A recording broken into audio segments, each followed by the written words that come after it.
103,4 Kelas FM Kelas People masih bersama saya Lia dan juga Bapak Khairul Jasmi di program Kata KJ mengupas tentang perlindungan sosial korban corona ya. Dan narasumber kita yang luar biasa hari ini ada Bapak Wakil Gubernur Sumatera Barat Bapak Nasrul Abid, pengamat kebijakan publik dari Universitas Andalas Bapak Asrinaldi, lalu ada pengamat ekonomi dari Universitas Andalas Profesor Elvinri dan Wakil Wali Kota Sawalunto Bapak Zohirin Sayuti. Pak KJ, ini ada beberapa tanggapan dari Classy People yang sudah masuk ke media sosial Classy FM. Jadi ternyata 93% pendengar Classy FM yang merespon polling kami mengatakan bahwa perlindungan sosial yang diberikan pemerintah kepada masyarakat terdampak COVID-19 belum pas. Lalu 95% pendengar Radio Classy FM yang merespon polling mengatakan mereka tidak terdata dan tidak menerima bantuan dari pemerintah. Barangkali mereka termasuk kategori yang mampu atau mungkin mereka sebetulnya butuh bantuan tapi belum terdata. Kemudian sekitar 83% pendengar Classy FM terdampak COVID-19 dalam bentuk pemotongan gaji dan PHK. Lalu profesi yang terdampak paling banyak di sini menjawab swasta sekitar 70%. Silakan Pak KJ dilanjutkan lagi diskusi kita. Ya, baik Lia, itu makanya tadi kalau pertumbuhan ekonomi pada kuartal 3 merah, maka akan terjadi resesi pada kuartal 4. Dan apabila konsumsi rumah tangga sudah menurun, maka itu artinya perusahaan tidak lagi mempekerjakan orang. Makanya di Singapura, perusahaan itu disubsidi untuk menggaji karyawannya. Sementara sampai keadaan pulih. Indonesia tak akan bisa melakukan itu, maka yang perlu dilakukan adalah membuat ketenangan sosial di tengah-tengah masyarakat. Nah, ketenangan sosial itu bertemu dengan pembangkangan sosial. Dalam Zoom beberapa waktu lalu saya bilang, kita ini sudah terdidik untuk membangkang terhadap pemerintah karena dilatih sejak zaman penjajahan. Nah, itu tidak habis-habis sampai sekarang. Apa saja tentang pemerintah kita mengerengkang, pasti. Mengerengkang dan jelek lu. Setelah itu mau berhasil mau tidak itu soal lain. Nah, itu tabiat orang terjajah. Apalagi kemudian ada demokrasi yang menjunjung tinggi hak-hak kebebasan manusia. Selesai sudah negeri ini oleh dua hal itu. Nah, untuk penutup kita minta Pak dari Pak Wagub, apa harapan ke depan ini kalau masih bertele-tele masyarakat, pemerintah, pers, pengamat dan semuanya, kita kalau bertele-tele negeri ini akan bertele-tele, Pak. Silakan, ya, baik. Terima kasih Pak KJ, Bapak semua. Jadi yang pertama saya minta seluruh pada Bupati Wali Kota ini dan masyarakat harap tenang. Bupati Wali Kota sekarang ambil kebijakan dan jangan lagi data yang keliru ini kita permasalahkan terus-menerus. Ambil kebijakan contoh tadi, kalau memang dana desanya sudah selesai, dana APBD harus segera dicairkan untuk menutup yang kekurangan-kekurangan. Yang kedua, ambil kebijakan oleh Bupati Wali Kota dalam waktu dekat dan singkat, jangan dibiarkan lama-lama, nanti supaya masyarakat kita tenang. Kemudian tentu amankan seluruh masyarakat kita supaya tidak terjadi huru-hara, dan itu tentu kepiawaian kepala daerah diuji di sini. Bagaimana kepedulian kita untuk masyarakat Sumatera Barat ini. Yang keempat tentu yang ketiga ya, yang pertama adalah data jangan permasalahkan, yang kedua ambil kebijakan oleh Bupati dengan dana desa yang ada, dengan dana negara. Yang ketiga siap-siap untuk masuk fase ketiga pemulihan ekonomi. Tolong seluruh Bupati Wali Kota menyiapkan local wisdom, potensinya apa yang bisa kita kerjakan lebih dahulu.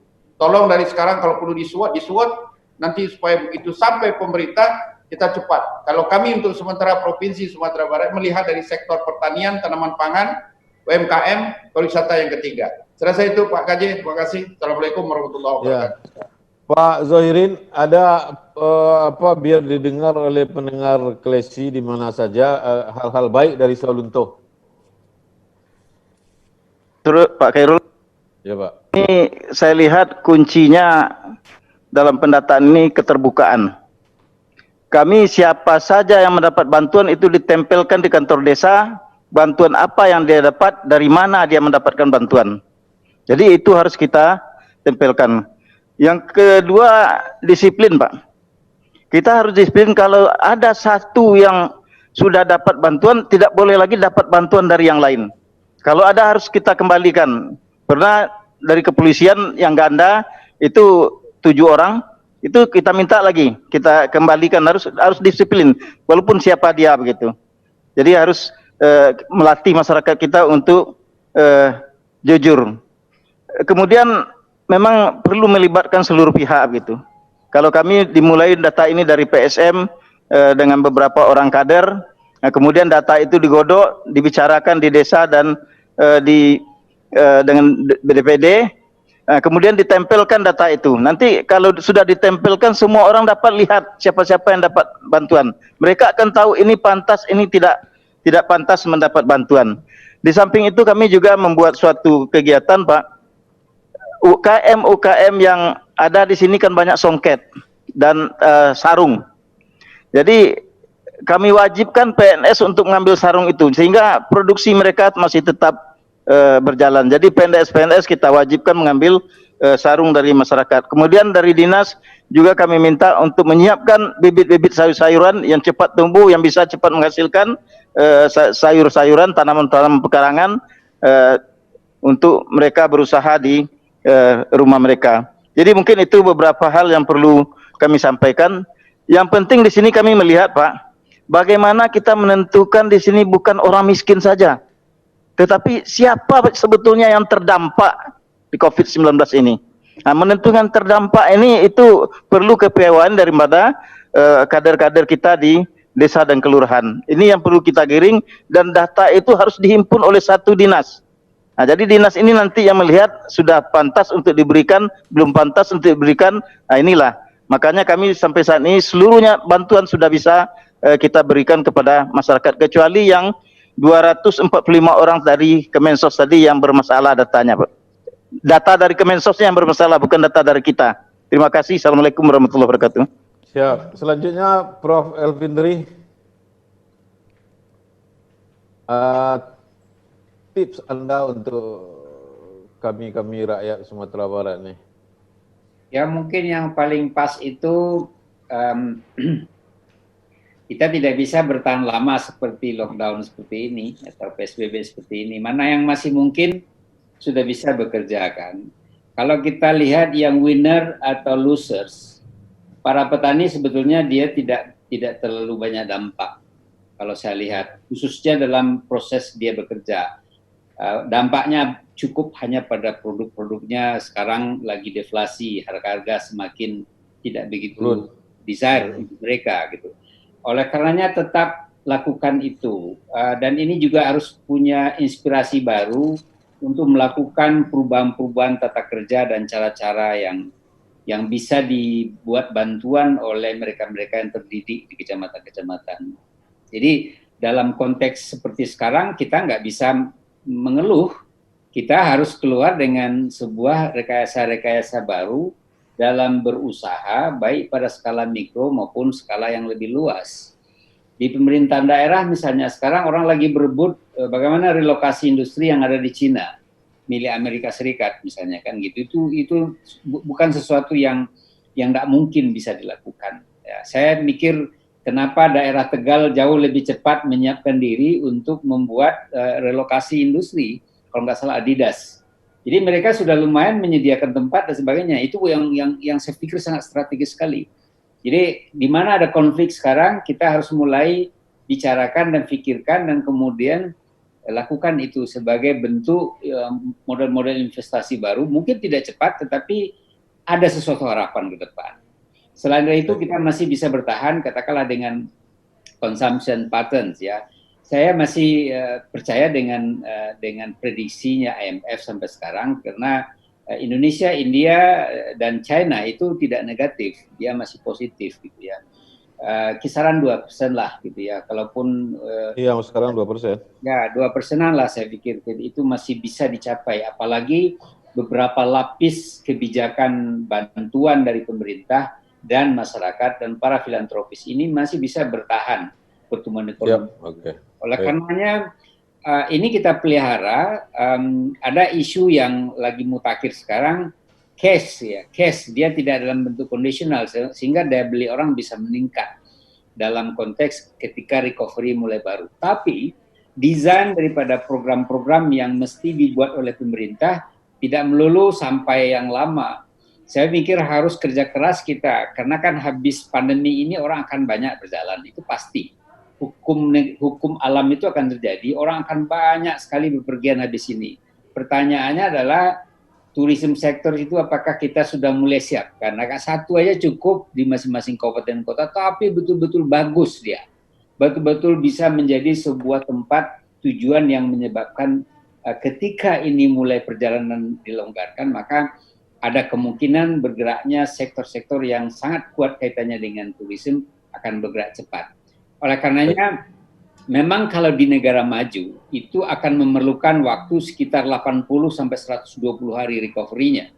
Karena masih harus dicari bailout-nya, harus dicari proses di mana penyewaan tempat dan sebagainya. Karena masa lockdown 22 hari itu dibalas 4 kali paling cepat orang untuk bisa bangkit. Rumah makan baru bisa bangkit sekitar 80 hari ketika mulai di-announce kegiatan ekonomi mulai muncul gitu ya. Karena harus ada persiapan, harus ada. Oleh karenanya semua pemerintah daerah kita alangkah baik membuat juga prototype, protokol bisnis-bisnis yang akan dikembangkan. Carilah tempat-tempat di mana sewanya tidak ada, tetapi masyarakat bisa mulai berusaha. Karena kalau seandainya kita paksa mereka menyewa, mereka sekarang lagi terhutang banyak dalam hal sewa menyewa. Oleh karena ini harus ada skema-skema yang bisa kita cari jalan tengah dalam mengatasi persoalan ini. Ini harus dilakukan secara mikro, satu persatu, per kelompok kecil harus kita benahi.